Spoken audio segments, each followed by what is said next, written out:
Mi nombre es Esteban Torres.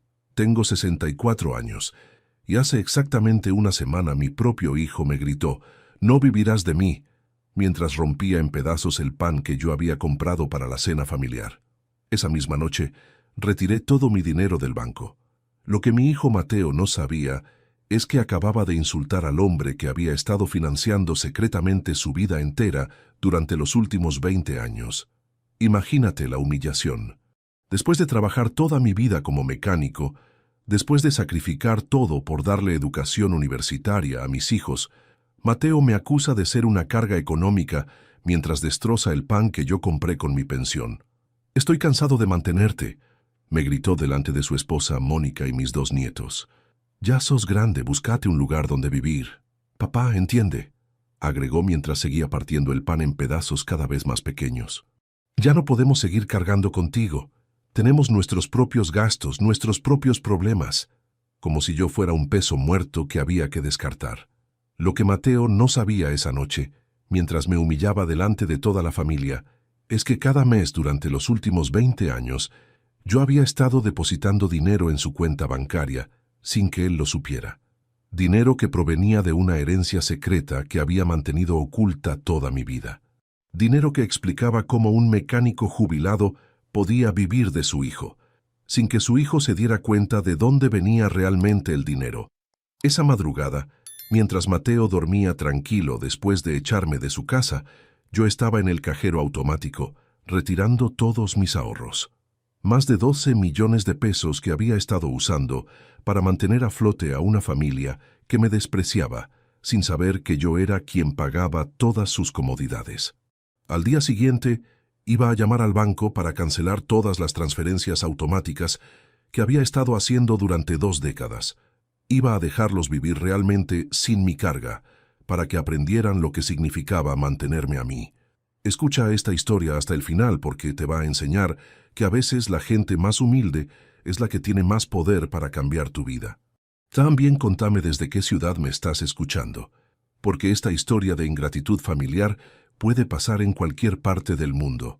Para que entiendas por qué esa noche del pan roto fue el momento que cambió todo, tengo que contarte la historia que mi familia nunca conoció, la historia de cómo un mecánico de barrio se convirtió en millonario sin que nadie se diera cuenta, y por qué decidí mantener ese secreto durante tantos años. Todo comenzó hace 30 años, cuando yo trabajaba en el taller mecánico de don Patricio Vega. Don Patricio era un hombre mayor, sin hijos, que había construido su negocio desde cero, reparando autos en el mismo barrio donde yo había crecido. Era uno de esos hombres de la vieja escuela que creía en el trabajo duro, la honestidad y la lealtad. Yo empecé como ayudante cuando tenía 20 años, recién casado con Carmen y con muchas ganas de progresar en la vida. Don Patricio me tomó cariño desde el primer día. «Esteban», me decía, «vos tenés algo que no se enseña en ninguna escuela, hambre de superación y manos que entienden las máquinas».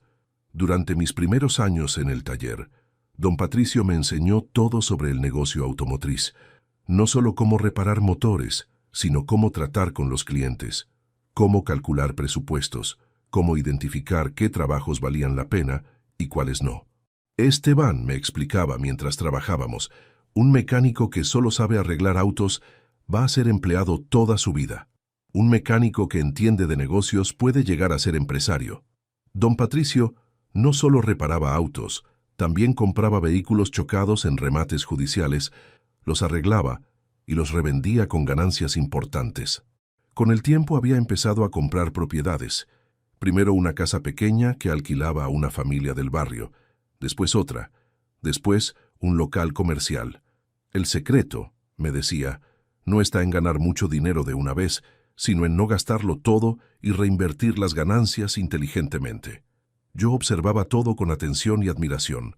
Don Patricio había llegado de España con 18 años, sin un peso en el bolsillo, y había construido un pequeño imperio trabajando 18 horas por día durante 4 décadas. Cuando llegué a este país, me contaba durante los descansos, dormía en una pensión que olía a humedad y comía una vez por día para ahorrar dinero. Pero tenía algo que valía más que la plata, la determinación de no quedarme pobre para siempre. Su historia me inspiraba porque veía similitudes con mi propia vida. Yo también había venido de una familia humilde del interior. También había empezado desde abajo. También tenía hambre de construir algo mejor para mis hijos. Vos me recordás a mí cuando era joven, me decía don Patricio. Tenés esa mirada de quien no se conforma con poco. Durante mis años como empleado principal del taller, don Patricio empezó a incluirme en decisiones de negocio que normalmente no compartía con los trabajadores. Me mostraba los balances mensuales, me explicaba cómo calculaba la rentabilidad de cada trabajo, me enseñaba a evaluar si valía la pena comprar determinada máquina o herramienta. «Mira estos números, Esteban», me decía señalando una planilla. «Este mes ganamos 200,000 pesos en reparaciones, pero gastamos 120,000 en repuestos y sueldos. ¿Sabes qué significa eso?» «Que nos quedaron 80,000 de ganancia», le respondía. «Exacto. Pero ahora viene lo importante. ¿Qué hacemos con esos 80,000?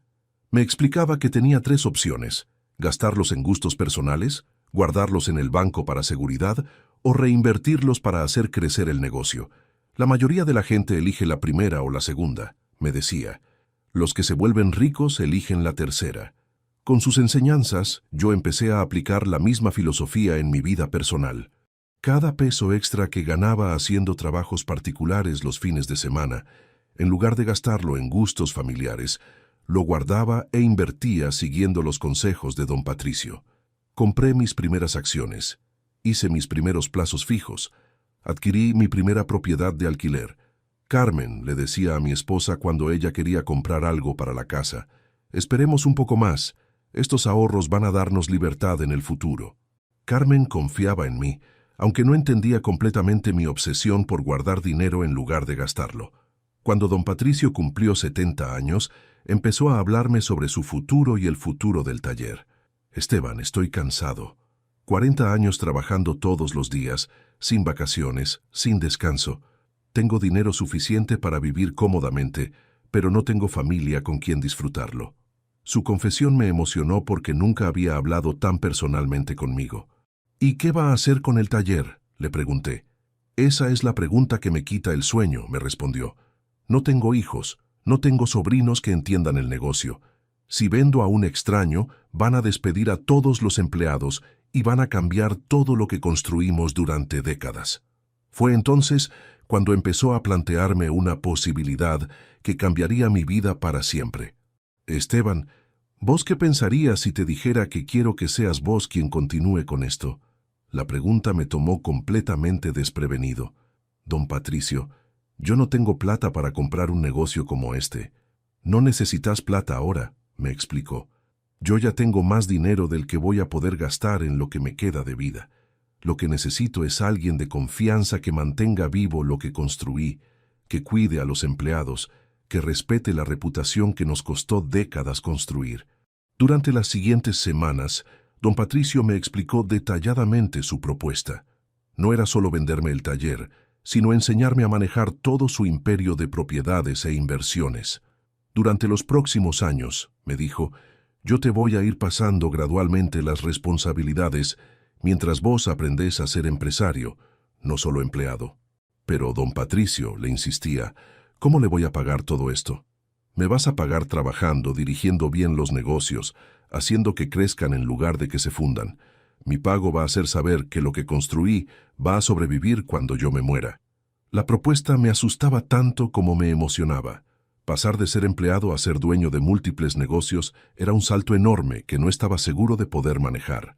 «Esteban», me tranquilizó don Patricio, «vos ya sabés más sobre este negocio que la mayoría de los dueños de talleres. Lo único que te falta es confianza en vos mismo». Durante los siguientes 2 años, don Patricio me fue preparando para ser empresario.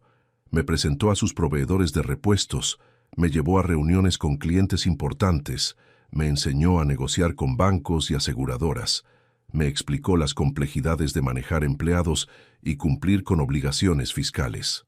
«La parte más difícil de ser patrón», me advertía, «no es tomar decisiones técnicas sobre reparaciones, sino tomar decisiones sobre personas. Cuándo contratar, cuándo despedir, cuándo dar aumentos, cuándo ser flexible con los empleados que tienen problemas personales». También me fue traspasando gradualmente la propiedad de sus bienes. Primero me hizo socio minoritario del taller principal. Después me vendió simbólicamente sus 2 talleres más pequeños. Después me transfirió las escrituras de 3 de sus propiedades de alquiler. Todo a precios nominales, más como regalo que como venta real. Don Patricio le decía cuando él insistía en traspasarme propiedades prácticamente gratis: «Esto es demasiado generoso. Yo no merezco tanto». «Esteban», me respondía, «vos mereces esto y mucho más. Durante 15 años fuiste más que un empleado. Fuiste el hijo que nunca tuve. Darte mi patrimonio es mi manera de agradecerte la lealtad». Carmen no entendía por qué yo llegaba tan tarde a casa todas las noches, ni por qué de repente estaba involucrado en reuniones y decisiones que iban más allá de mi trabajo como mecánico. «Esteban», me preguntaba, «¿qué está pasando? ¿Por qué don Patricio te tiene trabajando tanto?» «Mujer», le explicaba, «me está enseñando cosas que van a ser buenas para nuestro futuro. Confía en mí». Los chicos también notaban mi ausencia. Mateo, que en ese momento tenía 12 años, se quejaba porque ya no tenía tiempo para jugar fútbol con él los sábados. «Papá, antes siempre tenías tiempo para mí. Ahora el trabajo es más importante que nosotros». «Hijo», le prometía, «papá está trabajando extra para darte un futuro mejor. Cuando seas grande, vas a entender». Qué equivocado estaba al pensar que algún día Mateo iba a entender. Nunca le expliqué completamente lo que estaba pasando porque quería que fuera una sorpresa, un regalo inesperado para toda la familia. Cuando don Patricio murió de un infarto fulminante, me dejó absolutamente todo en su testamento: el taller principal, los 2 talleres más pequeños, el depósito de autopartes, 5 propiedades de alquiler y una cuenta bancaria con 2 millones de pesos que había ahorrado durante décadas de trabajo obsesivo. De la noche a la mañana, me convertí en dueño de un imperio comercial valuado en más de 8 millones de pesos. También heredé las responsabilidades: empleados que dependían de mí para sostener a sus familias, clientes que confiaban en la calidad de nuestro trabajo, proveedores que esperaban pagos puntuales. Pero lo más importante que heredé fue una carta personal que don Patricio había escrito para mí poco antes de morir. «Esteban», decía la carta, «espero que este patrimonio te dé la seguridad económica que yo construí trabajando como un animal durante 40 años. Pero sobre todo, espero que no cometas mi error de priorizar el trabajo por encima de la familia. Yo sacrifiqué esposa, hijos, nietos, todo por construir este patrimonio. Ahora que lo tengo, no tengo con quién compartirlo. Vos tenés la oportunidad de ser rico y feliz al mismo tiempo. No la desperdicies como hice yo». Esa carta me marcó profundamente y me llevó a tomar la decisión más importante de mi nueva vida como empresario: mantener mi éxito en secreto para preservar la dinámica familiar que tanto valoraba. Decidí ser extremadamente cuidadoso con cómo manejaba mi nueva fortuna. Contraté al licenciado Pacheco como contador personal para que me ayudara a administrar todos los negocios sin que mi familia se enterara. «Don Esteban», me dijo en nuestra primera reunión, «entiendo que quiere mantener esto en privado, pero ¿no sería mejor que su familia supiera la verdad?» «Licenciado», le expliqué, «durante 30 años mi esposa me amó creyendo que era un mecánico común. Mis hijos me respetan como el papá trabajador que conocen. No quiero que eso cambie por dinero. Quiero seguir siendo el mismo Esteban para ellos». Mi estrategia fue perfecta al principio. Oficialmente seguía trabajando como mecánico principal en el taller, pero extraoficialmente era el dueño que tomaba todas las decisiones estratégicas importantes. Contraté gerentes para que manejaran las operaciones diarias de los otros talleres, administradores para que se ocuparan de las propiedades de alquiler y asesores para que invirtieran las ganancias en nuevos proyectos. Cada mes, las ganancias de mis negocios llegaban a una cuenta bancaria separada que Carmen no conocía. Con esos ingresos compré más propiedades, invertí en acciones de empresas automotrices, adquirí bonos del gobierno. En 5 años multipliqué por 4 el patrimonio que había heredado de don Patricio. Pero mantener el secreto requería explicaciones constantes para gastos que no podía justificar con mi salario oficial de mecánico. Cuando necesité comprar herramientas nuevas para los talleres, Le dije a Carmen que las había conseguido usadas en un remate. Cuando tuve que viajar a reuniones de negocios en otras ciudades, le explicaba que era para visitar proveedores de repuestos. «Esteban», me preguntaba Carmen cuando llegaba con dinero extra, «¿de dónde sacaste esta plata?» «Arreglé el auto de un cliente particular», le mentía, «o vendí unas herramientas viejas que ya no usaba, o los muchachos del taller hicieron una vaquita para ayudar con los gastos de casa». Las mentiras piadosas se fueron acumulando durante años. No eran mentiras maliciosas, sino protecciones para preservar la imagen que mi familia tenía de mí. Quería seguir siendo para ellos el Esteban honesto y trabajador que habían conocido siempre, no el empresario millonario en que me había convertido. Cuando Mateo se recibió de contador, yo ya llevaba 10 años manejando secretamente un imperio de negocios. Ver a mi hijo graduarse me llenó de orgullo paterno, pero también me generó un dilema. Debía contarle la verdad sobre mi situación económica ahora que él era profesional en finanzas. Decidí que no. Quería que Mateo hiciera su propio camino, que construyera su carrera sin la sombra de la fortuna familiar, que se ganara el respeto por sus propios méritos. «Papá», me decía cuando conseguía un nuevo trabajo o un ascenso, «estoy orgulloso de haber llegado hasta acá por mis propios medios». Y yo me sentía orgulloso de que fuera genuinamente cierto. Pero también empecé a preocuparme por su futuro económico.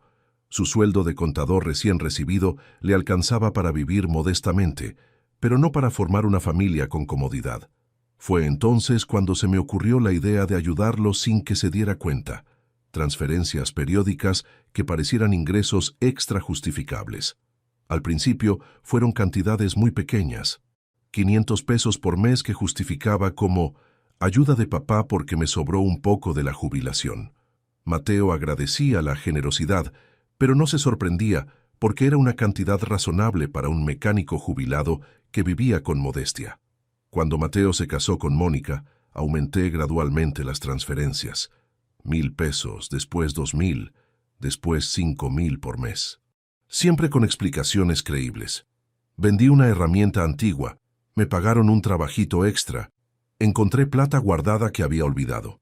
Mónica había sido maestra antes de casarse, pero después del nacimiento de su primer hijo, decidió quedarse en casa. «Con lo que gana Mateo alcanza perfectamente para mantenernos», decía siempre. Por supuesto que alcanzaba. Su sueldo se multiplicaba por 5 cada mes, gracias a mis transferencias secretas.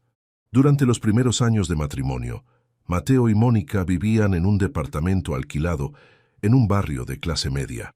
Pero yo quería que tuvieran su propia casa, que mis nietos crecieran con estabilidad y comodidad.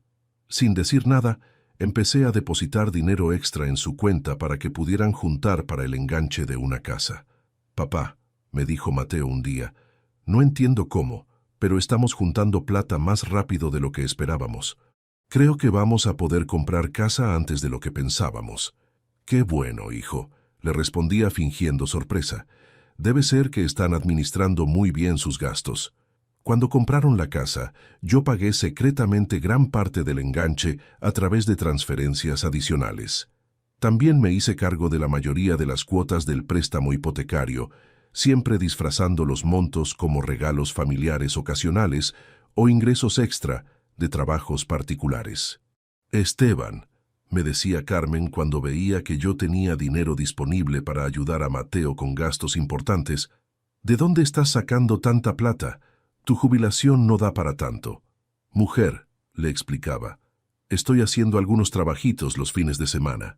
Hay mucha gente que necesita que le arreglen el auto en su casa». Carmen no sospechaba nada, porque efectivamente yo desaparecía los fines de semana, pero no para hacer trabajos particulares, sino para supervisar mis talleres y propiedades. Mis gerentes me reportaban semanalmente sobre el estado de los negocios, los problemas que habían surgido, las decisiones importantes que necesitaban mi aprobación. «Don Esteban», me decía mi gerente principal, «las ganancias de este mes fueron excelentes. ¿Qué hacemos con los ingresos extra?» «Reinviertan en el negocio», le respondía siempre. «Compren mejores herramientas, contraten más empleados si hace falta, mantengan la calidad que nos caracteriza». Mi filosofía era clara. hacer crecer los negocios para generar más ingresos que me permitieran ayudar mejor a mi familia sin despertar sospechas. Cada peso extra que ganaban los talleres se convertía en mejores oportunidades para Mateo y sus hijos. Cuando Carmen se enfermó de cáncer, mis prioridades cambiaron completamente. Ya no me importaba mantener el secreto si eso significaba que mi esposa no iba a recibir el mejor tratamiento posible. Contraté a los mejores médicos privados, pagué las terapias más avanzadas, cubrí todos los costos de medicamentos experimentales. Esteban, me preguntaba Carmen cuando veía las facturas de los tratamientos, ¿cómo estamos pagando todo esto? Estos médicos cobran fortunas. Mujer, le decía tomándole la mano, vendí algunas herramientas caras que tenía guardadas. Además, Mateo me está ayudando con sus ahorros. Era mentira, por supuesto. Mateo no tenía ahorros suficientes para costear tratamientos médicos de esa magnitud, pero no podía decirle a Carmen que estaba gastando cientos de miles de pesos de mi fortuna secreta para salvarle la vida. Prefería que muriera en paz, creyendo que su esposo había hecho milagros económicos para cuidarla. Carmen murió sin saber que había estado casada con un millonario durante los últimos 15 años de su vida. En su funeral, mientras escuchaba a familiares y amigos recordarla como la esposa del mecánico Esteban, pensé en todas las oportunidades perdidas de compartir con ella el orgullo de nuestro éxito financiero. Después de la muerte de Carmen, me quedé solo en la casa que habíamos compartido durante 30 años. Mateo, preocupado por mi soledad, me propuso que me fuera a vivir con él y su familia. «Papá, no podés quedarte solo», me dijo. «Vení a casa, nosotros te vamos a cuidar». La propuesta me emocionó porque significaba que iba a poder compartir mis últimos años con mis nietos y participar más activamente en la vida familiar. También me daba la oportunidad perfecta de aumentar mi ayuda económica, sin despertar sospechas, ya que viviendo en la misma casa podía contribuir más directamente con los gastos domésticos. «Mateo», le dije cuando acepté su invitación, «yo voy a ayudar con los gastos de la casa. No quiero ser una carga». «Papá», me respondió, «vos no sos una carga, pero si querés contribuir, está perfecto. Entre todos vamos a mantener la familia». Así empezó la etapa más intensa de mi ayuda económica secreta. Viviendo en la misma casa, podía observar directamente las necesidades familiares y cubrirlas inmediatamente. Cuando los chicos necesitaban útiles escolares caros, yo encontraba dinero para comprarlos. Cuando había que reparar electrodomésticos, yo conocía a alguien que hacía descuentos. Cuando querían ir de vacaciones familiares, yo recibía dinero extra de trabajos anteriores. «Papá», me agradecía Mateo constantemente, «no sé cómo haces, pero siempre apareces con plata justo cuando la necesitamos». «Hijo», le respondía, «es que tu viejo sabe administrarse y siempre guardó para las emergencias». Durante los primeros años de convivencia, todo funcionó perfectamente. La familia vivía con comodidades que superaban ampliamente lo que permitía el sueldo de Mateo, pero las explicaciones que yo daba eran lo suficientemente creíbles como para no generar sospechas. «El abuelo tiene buena administración», era la explicación que se habían dado para justificar su nivel de vida. Pero gradualmente empecé a notar cambios en la actitud de Mateo y Mónica hacia mí. Al principio pensé que era normal, la adaptación de vivir bajo el mismo techo después de años de independencia, pero después me di cuenta de que había algo más profundo. Empezaban a verme como una carga en lugar de como el benefactor secreto que realmente era. Las primeras señales fueron sutiles. Mónica empezó a hacer comentarios sobre mis horarios de televisión, mis hábitos de comida, mis rutinas diarias. «Esteban», me decía cuando yo quería ver las noticias, «¿podés bajar un poco el volumen? Los chicos están haciendo la tarea». «Esteban», me sugería cuando yo cocinaba algo que me gustaba, «¿no sería mejor que comiéramos todos lo mismo?». Mateo empezó a secundar las observaciones de su esposa. Cuando yo protestaba por alguna restricción nueva, él me decía, «Papá entiende que Mónica maneja la casa. Si todos vivimos juntos, todos tenemos que adaptarnos». Adaptarme yo, por supuesto. Ellos no necesitaban adaptarse a nada. Con el tiempo, las sugerencias se volvieron más directas y las restricciones más específicas. No podía fumar en el patio porque el humo molestaba cuando los vecinos venían de visita. No podía hacer ruido por las mañanas porque interrumpía el sueño de la familia. No podía usar ciertos espacios de la casa en determinados horarios porque interferían con las actividades de otros. Esteban, me explicaba Mónica cuando establecía una nueva regla. Entendé que ahora somos una familia más grande. Todos tenemos que ceder un poco para que funcione la convivencia, pero el único que cedía constantemente era yo. Ellos nunca modificaban sus rutinas para acomodar las mías. Los comentarios sobre mi aporte económico empezaron hace 2 años. «Papá», me dijo Mateo durante una conversación sobre gastos familiares, «agradezco mucho tu ayuda, pero no podés estar siempre con la responsabilidad de cubrir gastos extra. Nosotros tenemos que aprender a vivir con nuestros propios ingresos». Era una ironía cruel. Mi hijo me estaba pidiendo que dejara de ayudarlos económicamente, sin saber que mis propios ingresos representaban menos del 20% de lo que gastaba mensualmente la familia. Si yo realmente hubiera vivido solo de mi jubilación de mecánico, como ellos creían, habríamos estado en la miseria hace años. Mateo, le respondía cuando él rechazaba mi ayuda para algún gasto importante. A mí me gusta ayudar a la familia. Para eso está la plata. Sí, papá, pero no quiero que te quedes sin nada por estar siempre dándonos a nosotros. Si hubiera sabido que quedarme sin nada significaba tener solamente 11 millones de pesos en lugar de 12, probablemente habría reaccionado diferente. Las conversaciones sobre mi futuro empezaron el año pasado. «Papá», me dijo Mateo un domingo durante el almuerzo, «Mónica y yo estuvimos pensando que tal vez sería bueno que buscaras un lugar donde estuvieras más cómodo». La frase me sonó familiar, la misma que había usado cuando me invitó a vivir con ellos, pero ahora con el sentido opuesto. «¿Un lugar donde esté más cómodo?», le pregunté. «Sí, ya sabes, gente de tu edad, actividades apropiadas, cuidados especializados si llegas a necesitarlos». Estaba hablando de un geriátrico sin decir la palabra directamente, exactamente igual que había hecho Mónica en conversaciones anteriores. Las presiones se intensificaron durante los últimos meses.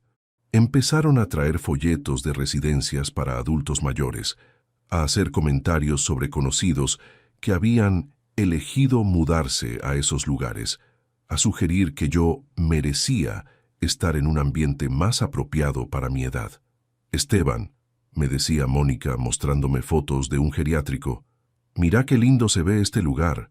Tienen actividades, comida casera, gente de tu edad con quien podés hacer amistad». «Mónica», le respondía, «yo estoy cómodo acá. No necesito buscar amigos en un geriátrico». «Pero Esteban», insistía, «acá te la pasás solo todo el día. En un lugar así tendrías compañía constante, actividades organizadas, cuidados médicos si llegas a necesitarlos. Compañía constante. Como si la compañía de mi propia familia fuera insuficiente o inadecuada». La semana pasada todas estas tensiones acumuladas explotaron en la escena del pan roto. Los nietos habían pedido hamburguesas para la cena, pero Mónica declaró que no había presupuesto para ese gasto. «Los chicos van a tener que conformarse con lo que hay en casa», dijo con un tono de resignación que me molestó profundamente. Yo venía del almacén con las compras diarias que hacía todas las tardes. Pan fresco, algunos fiambres, verduras para la cena familiar. Como siempre, había pagado todo con dinero de mi jubilación, que en realidad venía de mis cuentas empresariales, pero que para mi familia representaba el limitado aporte económico del abuelo jubilado. Mateo creía que su papá mecánico tenía una pensión decente y algunos ahorros guardados. Lo que no sabía es que cada peso que llegaba a su cuenta venía de los ingresos de mis talleres y propiedades. Durante 20 años financié su vida entera.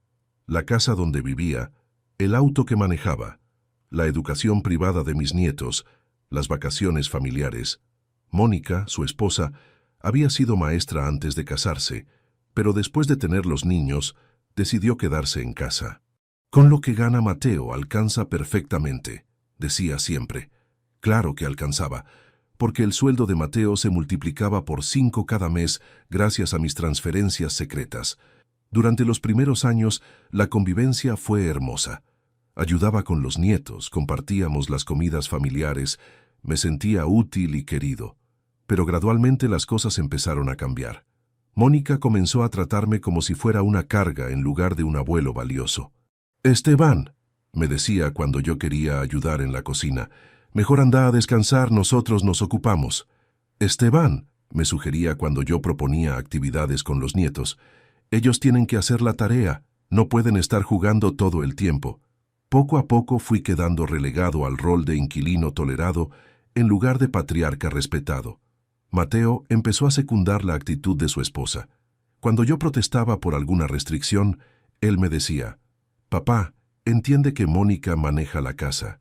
Nosotros te estamos dando techo y comida. Lo mínimo es que respetes nuestras reglas». Techo y comida, como si fuera un favor que me hacían. Las reglas se fueron multiplicando con los años.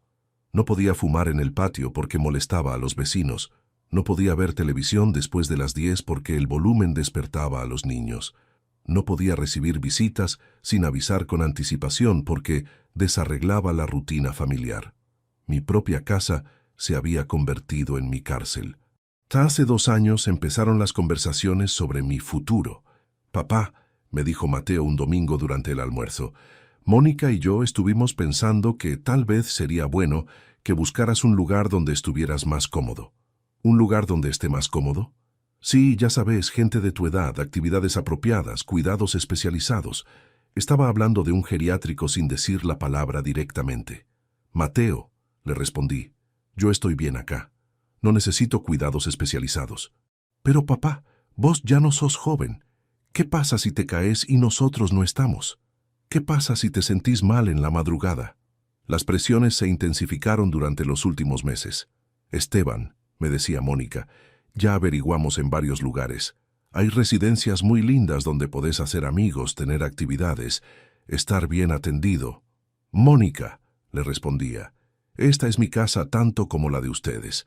Acá viví con Carmen, acá crié a Mateo, acá están mis recuerdos». «Pero Esteban», insistía, «los niños están creciendo y necesitan privacidad. Vos entendés que no es lo mismo tener al abuelo siempre presente». Siempre presente, como si mi presencia fuera una molestia constante en lugar de una bendición. Mateo había cambiado mucho desde sus primeros años de contador. El éxito profesional y la comodidad económica lo habían vuelto más exigente, más impaciente, menos tolerante con las limitaciones de su padre mayor. «Papá», me decía cuando yo tardaba en entender alguna tecnología nueva, «tenés que adaptarte a los tiempos modernos». «Papá», me recriminaba cuando yo no podía seguir el ritmo de actividades familiares. «No podés pretender que toda la familia se mueva a tu velocidad». «Papá», me criticaba cuando yo expresaba opiniones sobre la educación de los nietos, «las cosas han cambiado desde que vos eras joven». Cada comentario era pequeño, aparentemente inofensivo, pero juntos construían un mensaje claro. Yo era un anacronismo, un remanente del pasado que molestaba en el presente dinámico de su familia moderna. La semana pasada las tensiones llegaron al punto de ebullición. Los nietos habían pedido pizza para la cena, pero Mónica dijo que no había presupuesto para esos gastos. «Los chicos van a tener que conformarse con fideos», declaró. Yo, que venía del almacén con las compras del día, había comprado pan fresco y algunos fiambres. «¿Por qué compraste pan?», me preguntó Mateo con un tono de irritación que no había escuchado antes. «Pensé que podíamos hacer sándwiches para cenar», le respondí. «¿Con qué plata compraste esto?», siguió preguntando mientras revisaba la bolsa. «Con mi jubilación, como siempre». «No», me gritó de repente. «Ya no más.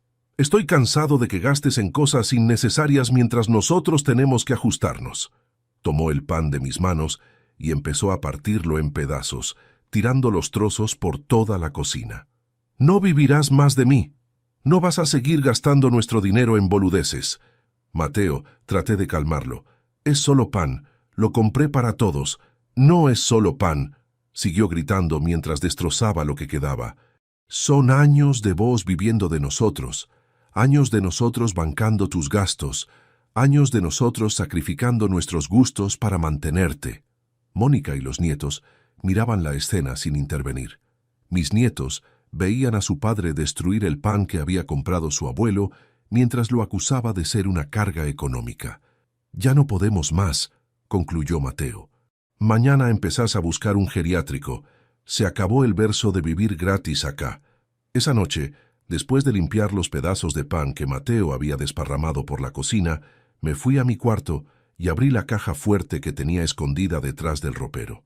Adentro estaban todos los documentos que probaban mi verdadera situación económica. Títulos de propiedad de mis 3 talleres, contratos de alquiler de mis 5 casas, estados de cuenta de mis diferentes inversiones. Mi patrimonio total ascendía a 12.400.000 pesos.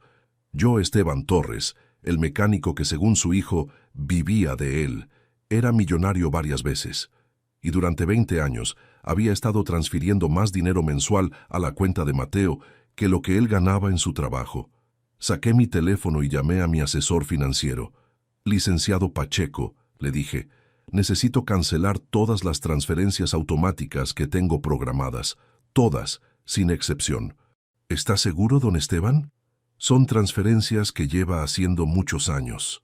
«Licenciado», le respondí, «nunca estuve más seguro de algo en mi vida». También llamé a mi contador personal para que preparara toda la documentación de mi patrimonio. «Don Esteban», me dijo, «¿va a hacer alguna operación importante?» «La más importante de mi vida», le respondí. «Mañana mi hijo va a descubrir quién es realmente su padre». Esa madrugada salí de la casa con una sola valija. En mi teléfono tenía los comprobantes de haber retirado todos mis ahorros del banco, 12.400.000 pesos, que ahora estaban seguros en una nueva cuenta que Mateo no conocía. Me instalé en un hotel del centro y esperé. No tuve que esperar mucho. Al mediodía del día siguiente, Mateo me llamó desesperado. «Papá, ¿dónde estás? Tenemos que hablar urgente». Su tono había cambiado completamente. Ya no era el hombre furioso que había roto mi pan. Era un niño asustado que había descubierto algo terrible. «¿Qué pasó, Mateo?», le pregunté con la calma que da saber que la justicia finalmente estaba llegando. «Papá, no entiendo nada. El banco me llamó para decir que se cancelaron unas transferencias automáticas. Dicen que venían de una cuenta a tu nombre. Pero vos no tenés tanto dinero». «¿Cuánto dinero, Mateo?» «Papá, hablan de millones. Dicen que durante 20 años estuviste transfiriendo millones a mi cuenta, pero eso es imposible. Vos sos mecánico jubilado». Le di la dirección del hotel y le dije que viniera solo. 1 hora después estaba en el lobby, pálido como un papel, con una carpeta llena de papeles del banco. «Papá», me dijo cuando me vio, «explícame qué está pasando. Estos números no pueden ser reales». Subimos a mi habitación y puse sobre la cama todos los documentos que había sacado de la caja fuerte. Títulos de propiedad de los talleres, contratos de alquiler de las casas, estados de cuenta de mis inversiones. «Mateo», le dije, «conocé al mecánico que según vos vivía de tu plata». Se quedó mudo durante 10 minutos leyendo papel tras papel. Cuando terminó de revisar todo, me miró con una mezcla de shock y vergüenza que nunca había visto en su cara. «Papá, ¿vos sos millonario?» «Sí, Mateo, tu viejo mecánico que rompía tu presupuesto es millonario. ¿Y todo este tiempo?» «Todo este tiempo estuve financiando tu vida entera, tu casa, tu auto, la educación de tus hijos, las vacaciones familiares. Todo lo que creías que venía de tu sueldo venía de mis cuentas bancarias. ¿Por qué nunca me dijiste? Porque quería que me valoraras por quien era como padre, no por lo que tenía como empresario. Pero ahora veo que me equivoqué. Tendría que haberte enseñado a respetar a las personas, sin importar cuánto dinero tienen». Mateo empezó a llorar. «Papá, yo no sabía. Pensé que realmente estabas viviendo de nosotros. Pensé que eras una carga económica. Y por eso me trataste como basura, ¿no? Porque creías que no tenía opciones. ¿Qué vas a hacer ahora? Lo que tendría que haber hecho hace años, vivir mi vida con dignidad, sin tener que aguantar humillaciones de gente que no entiende de dónde viene el dinero que gasta». Esa conversación duró 4 horas. Mateo me pidió perdón cientos de veces. Me rogó que volviera a casa. Me prometió que todo iba a cambiar. Pero yo ya había tomado mi decisión. «Mateo», le dije, «vos me echaste anoche. Me dijiste que no iba a vivir más de vos. Perfecto. A partir de ahora voy a vivir de lo que es mío. ¿Y las transferencias? Se acabaron. Ahora vas a saber lo que es realmente mantener a una familia con tu sueldo de contador. Pero papá, yo no puedo pagar la casa, el colegio de los chicos, todos los gastos. Deberías haber pensado eso antes de romper mi pan. Al día siguiente, Mateo llegó al hotel con Mónica y los nietos. Todos venían a pedirme que volviera, que perdonara el malentendido, que les diera otra oportunidad.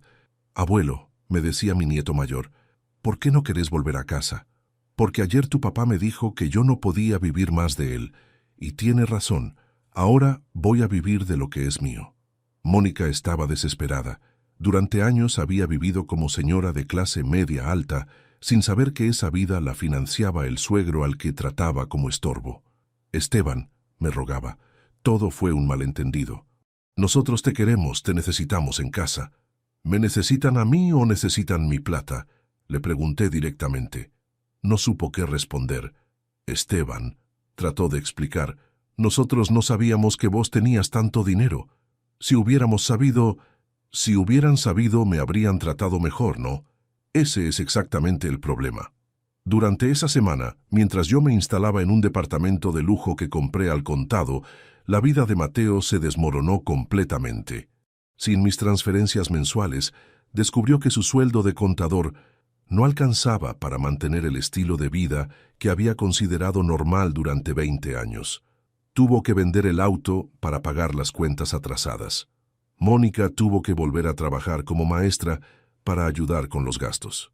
Los nietos tuvieron que cambiarse a una escuela pública porque no podían seguir pagando la privada. La familia que me había echado por ser una carga económica se dio cuenta de que yo era su principal sostén financiero.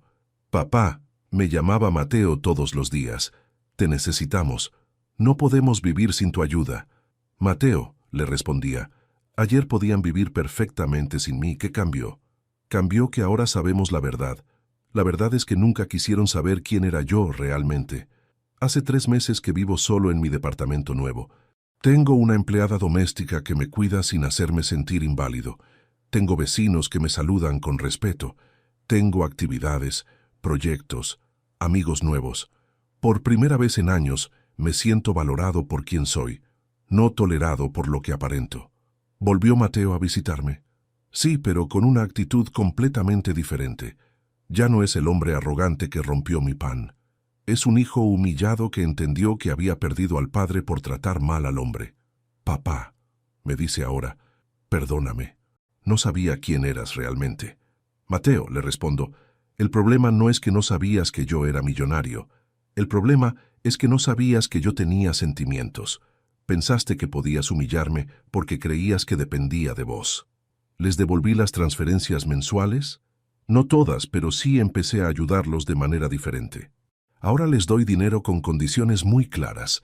Tienen que tratarme con respeto, tienen que incluirme en las decisiones familiares, tienen que valorarme como el patriarca que soy. Abuelo, me preguntó mi nieta la semana pasada, ¿por qué papá y mamá te tratan tan diferente ahora? Porque aprendieron algo muy importante, mi amor. Aprendieron que no se debe juzgar a las personas por las apariencias. ¿Y vos los perdonaste? Los estoy perdonando de a poco. Perdonar no es olvidar, es aprender a convivir con lo que pasó. ¿Y vas a volver a vivir con nosotros? No, mi amor. El abuelo ahora tiene su propia casa, donde es respetado como se merece. Mis nietos vienen a visitarme todos los fines de semana. En mi departamento nuevo tienen su propia habitación, llena de juguetes que les compré y libros que leemos juntos. Abuelo, me dijo mi nieto menor, tu casa nueva es más linda que la nuestra. ¿Sabes por qué, mi amor? Porque acá el abuelo puede ser quien realmente es. Con parte de mi fortuna, creé un fondo educativo para mis nietos. Van a poder estudiar en las mejores universidades, van a poder hacer viajes, van a poder tener todas las oportunidades que yo no tuve. Pero van a recibir ese dinero con una condición, que demuestren respeto hacia las personas mayores. También doné dinero a un hogar de ancianos del barrio. Don Esteban, me dijo la directora, ¿por qué decidió ayudarnos? Porque me di cuenta de que hay muchos abuelos que están siendo maltratados por sus familias sin tener los recursos para defenderse. Mi historia se conoció en el barrio cuando los vecinos vieron que el mecánico pobre había comprado un departamento de lujo y manejaba un auto último modelo. «Don Esteban», me preguntó un vecino, «¿se sacó la lotería?»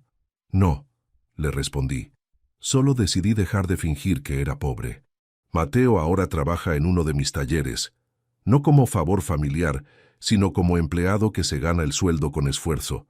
Papá», me dijo cuando le ofrecí el trabajo, «¿puedo trabajar para vos sin que eso arruine nuestra relación personal?» «Podés», le respondí, «siempre y cuando entiendas que en el taller yo soy tu jefe, no tu papá». Mónica también cambió radicalmente su actitud. Ya no es la mujer que me sugería que me fuera a un geriátrico. Ahora me llama Don Esteban con respeto genuino y me consulta decisiones importantes sobre los nietos. «Don Esteban», me dijo la semana pasada, «quiero pedirle perdón por todos los años que lo traté mal». «Mónica», le respondí, «vos me trataste mal porque no sabías quién era yo, pero también porque creíste que las personas valen según lo que tienen, no según lo que son. Y ahora entiendo que estaba equivocada. Esperemos que hayas aprendido la lección para siempre. ¿Soy más feliz ahora? Muchísimo más. No solo porque recuperé el respeto de mi familia, sino porque aprendí algo importante sobre mí mismo, que merezco ser tratado con dignidad sin importar cuánto dinero tenga en el banco. Durante años acepté humillaciones porque creía que era el precio de mantener unida a la familia. Pero una familia unida por obligación no es una familia, es una farsa. Es mejor tener una relación más distante pero honesta, que una relación cercana pero falsa. ¿Me arrepiento de haber mantenido mi fortuna en secreto durante tanto tiempo? A veces sí. Tal vez si hubiera sido honesto desde el principio, mi familia habría aprendido a valorarme por quien realmente era. Pero también entiendo que quería que me amaran por el hombre que era, no por el dinero que tenía. El problema fue que al esconder mi éxito, permití que me vieran como un fracaso. Al fingir ser pobre, dejé que me trataran como una carga. Mi humildad se convirtió en mi enemiga. «Don Esteban», me dijo mi asesor financiero la semana pasada, ¿se arrepiente de haber revelado su situación económica? «No», le respondí. «Me arrepiento de haberla escondido tanto tiempo. A veces hay que mostrar el poder para que te respeten. Ahora uso mi historia para ayudar a otros adultos mayores que están siendo maltratados por sus familias». «Don Esteban», me dijo una señora que vino a pedirme consejo, «mi hijo me trata como si fuera una carga, pero yo no tengo dinero para irme». «Señora», le respondí, «el dinero ayuda, pero no es lo único que importa. Lo que importa es que usted se valore a sí misma. ¿Cómo puedo hacer para que mi familia me respete? Poniendo límites, no permitiendo que la maltraten solo porque creen que no tiene opciones, mostrándoles que su amor no es incondicional si ellos no muestran respeto. La lección más importante de todo esto es que el respeto no se mendiga, se exige, que la edad no es sinónimo de inutilidad, que nunca es tarde para poner límites, que la familia verdadera se construye con respeto mutuo, no solo con lazos de sangre. Esa noche, cuando Mateo rompió mi pan gritándome que no iba a vivir más de él, no sabía que estaba destruyendo la última pizca de paciencia que me quedaba. No sabía que estaba hablándole al hombre que había financiado su vida entera durante 20 años. No sabía que estaba a punto de perder la herencia más grande de su vida por falta de respeto. Y vos que me escuchaste hasta acá, quiero que te lleves algo muy claro. No importa cuántos años tengas, no importa qué tan dependiente creas que sos de tu familia, nunca permitas que te humillen. Tenés más valor del que crees, más poder del que imaginas. Si alguien te trata como basura, si alguien te hace sentir que eres una carga, si alguien cree que puede maltratarte porque dependes de ellos, demóstrale quién sos realmente. Tal vez no tengas millones como yo, pero seguramente tenés algo que ellos necesitan, tu amor, tu sabiduría, tu presencia. Y si no tenés nada material que les importe, tenés algo mucho más valioso, tu dignidad. Y esa dignidad no se negocia con nadie, por nada, nunca. ¿Qué harías vos si tu hijo rompiera tu pan mientras te grita que no vas a vivir más de él? ¿Te quedarías callado o harías lo que hice yo? Contame tu opinión y decime desde qué país me estás escuchando. Porque las lecciones de dignidad familiar no tienen fronteras. Son universales, como el derecho que tenemos todos a ser respetados. Esa noche, mientras Mateo dormía tranquilo después de humillarme, yo retiré 12 millones del banco. Al día siguiente, él descubrió que había roto el pan del millonario que lo mantenía. Y cuando los millonarios deciden irse, las cosas cambian para siempre.